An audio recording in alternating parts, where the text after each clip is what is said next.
Israel Hamas का खात्मा करना चाहता है और गाजा पर कब्जा। कई बार इजरायली पीएम नेतन्याहू इस बार को दोहरा चुके हैं और वो गाजा को हथियाने की कोशिशों में जुटे हुए हैं।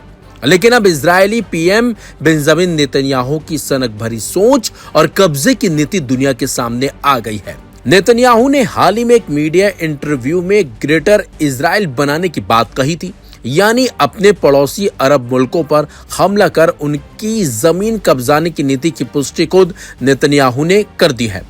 इस बयान के बाद अरब देशों ने कड़ी नाराजगी व्यक्त करते हुए इसकी निंदा की।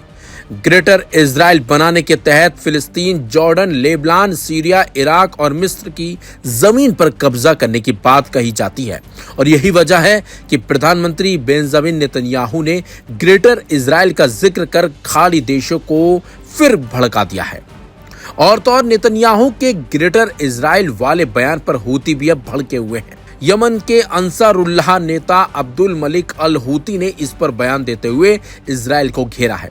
उनका कहना है कि अमेरिका और इजराइल द्वारा प्रचारित तथा कथित ग्रेटर इजराइल योजना का स्पष्ट उद्देश्य इस्लामी उम्मह को विभाजित और अपमानित करना है।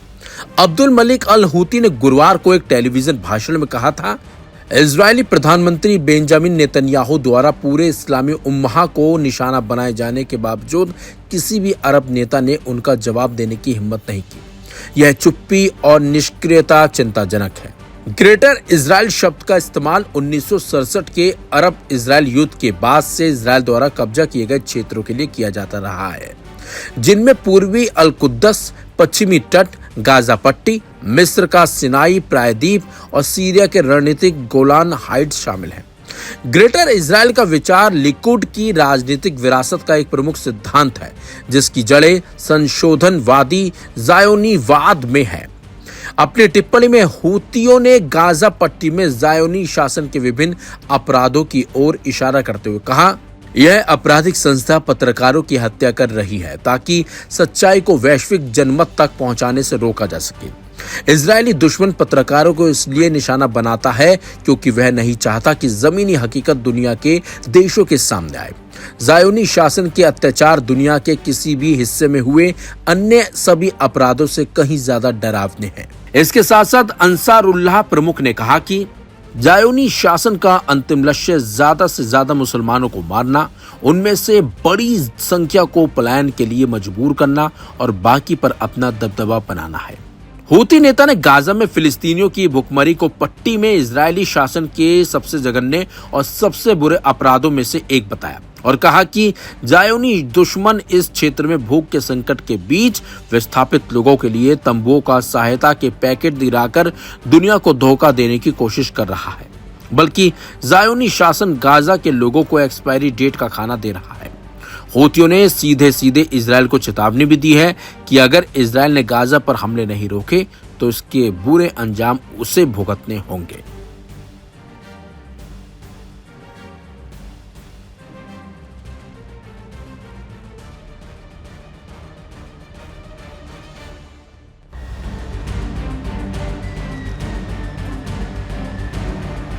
इसराइल के प्रधानमंत्री बेंजामिन नेतन्याहू ने हाल ही में ग्रेटर इसराइल की अवधारणा को लेकर एक इंटरव्यू दिया, जिसमें उन्होंने खुद को इस विचार से बहुत ज्यादा जुड़ा हुआ बताया।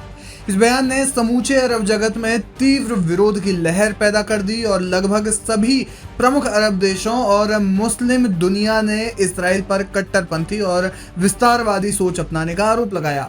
सऊदी अरब ने नेतन्याहू के बयान की कड़ी आलोचना की। इसे उन्होंने विस्तारवादी सोच बताया और फिलिस्तीनी अधिकारों की रक्षा की प्रतिबद्धता दोहराई। कतर ने नेतन्याहू की टिप्पणी को राज्य की संप्रभुता पर खुला हमला और अंतर्राष्ट्रीय समझौतों एवं यूएन चार्टर का उल्लंघन करार दिया। मिस्र ने कहा कि नेतन्याहू की ऐसी सोच क्षेत्रीय स्थिरता को बढ़ावा देती है, शांति की संभावनाओं को कमजोर करती है और इसराइल की नीति में अतिवादी को उजागर करती है।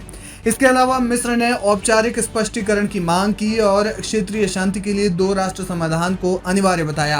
अरब लीग ने इस बयान को अरब देशों की संप्रभुता का स्पष्ट उल्लंघन, क्षेत्रीय एवं सामूहिक सुरक्षा के लिए बड़ा खतरा और अंतर्राष्ट्रीय कानून की खुली अवमानना बताया। अरब लीग ने इसे बेहद कट्टरपंथी, उपनिवेश प्रेरित सोच और शांति प्रक्रिया के लिए बड़ा जोखिम करार दिया।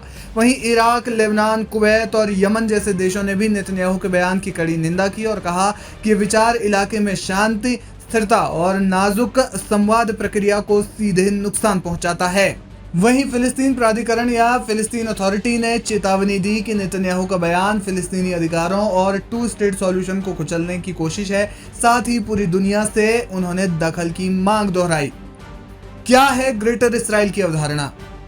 ग्रेटर इसराइल की अवधारणा यहूदी धार्मिक ग्रंथों और कुछ ऐतिहासिक व्याख्याओं से जुड़ी है, जिसमें इसराइल की सीमाएं बाइबल काल के राजा सोलोमन के साम्राज्य तक मानी जाती हैं। अतिवादी और फरीराइट इसराइली नेता इस विचार को आधार बनाकर पश्चिमी तट यानी वेस्ट बैंक, गजा और गोलान हाइट्स के अलावा मिस्र की सिनाई प्रायद्वीप, वर्तमान जॉर्डन, सीरिया, लेबनान और कई बार सऊदी अरब के क्षेत्रों तक इसराइल के विस्तार की वकालत करते हैं। इंटरव्यू में जब पीएम नेतन्याहू से पूछा गया कि क्या वे ग्रेटर इसराइल के विजन से जुड़े हैं, तो नेतन्याहू ने कहा कि बहुत ज्यादा। उन्होंने खुद को एक ऐतिहासिक और आध्यात्मिक मिशन पर बताया। उन्होंने कहा कि पीढ़ियों से यहूदी जो सपना लेकर यहाँ आए, उनके लिए, भविष्य की पीढ़ियों के लिए ये एक मिशन है। यह घटनाक्रम इसराइल और अरब देशों के बीच संबंधों को और ज्यादा जटिल बना सकता है, खासकर उन देशों के साथ जिन्होंने हाल के वर्षों में इसराइल के साथ संबंध सामान्य करने का प्रयास किया है। नेतन्याहू के इस बयान को फिलिस्तीनी अधिकारों के लिए एक बड़ी चुनौती के रूप में देखा जा रहा है और ये आने वाले समय में कूटनीतिक तनाव को और ज्यादा बढ़ा सकता है। बहरहाल पीएम नेतन्याहू के इस बयान पर आपका क्या है कहना, हमें कमेंट सेक्शन में जाकर जरूर बताएं।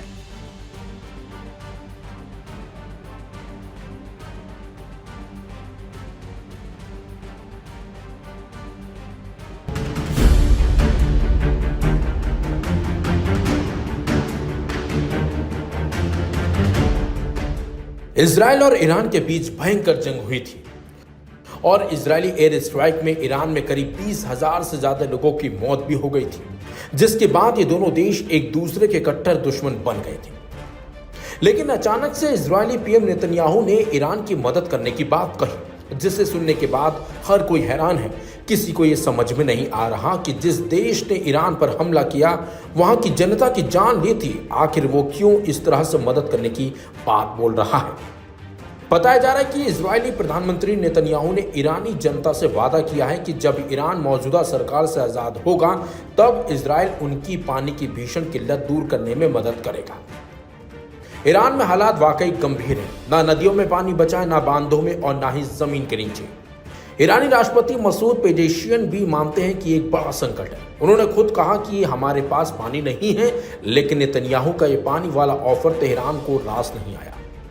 ईरान के राष्ट्रपति मसूद ने सोशल मीडिया प्लेटफॉर्म एक्स पर नेतन्याहू के इस बयान पर तंज कसा है। गाजा के लोगों से पानी और खाना छीनने वाला राज ईरान में पानी लाएगा, यह सिर्फ एक सपना है और कुछ नहीं। पहले गाजा के मासूम बच्चों की हालत देखो, जो भूख, प्यास और दवाइयों की कमी से जूझ रहे हैं, और फिर दूसरों के लिए झूठी हमदर्दी दिखाओ। ईरान में हालात इतने गंभीर हैं कि देश का 90% से ज्यादा हिस्सा किसी न किसी स्तर के सूखे की चपेट में है। इस संकट के पीछे प्रमुख वजह है इस साल सामान्य से भी बेहद कम बारिश होना। इसी के चलते बांधों के जलाशय खाली हो गए हैं और देश भर में पानी की भारी किल्लत देखी जा रही है। द ग्लोबलिस्ट की एक रिपोर्ट के मुताबिक ईरान के जल संकट का सबसे बड़ा कारण कृषि में अत्यधिक जल खपत है। करीब 9 करोड़ की आबादी वाला यह देश हर साल लगभग 100 अरब घन मीटर पानी की खपत करता है। यह पड़ोसी देश तुर्की की तुलना में लगभग 2 गुना है, जबकि तुर्की की जनसंख्या भी लगभग समान है। इजराइल की मदद करने वाले बयान को लेकर अब हर तरफ चर्चा हो रही है, जबकि ईरानी राष्ट्रपति ने इसे लेकर इजराइल पर ही सवाल खड़े कर दिए हैं और गंभीर आरोप भी लगा डाले हैं। लेकिन जिस तरीके से नेतन्याहू पानी के नाम पर और पानी देने के बहाने पर सत्ता परिवर्तन की ईरान में कोशिश कर रहे हैं, वो इसमें सफल हो पाएंगे या फिर नहीं, ये भी एक देखने वाली बात होगी, क्योंकि वो सीधे सीधे ये जो अपना बयान दे रहे हैं और जो संदेश पहुंचाना चाहते हैं, वो ईरान की जनता तक पहुंचा रहे हैं। लेकिन अब देखना होगा ईरान की जनता उनकी इस बात को मानती है या फिर वो अपने देश के साथ ही खड़ी रहती है।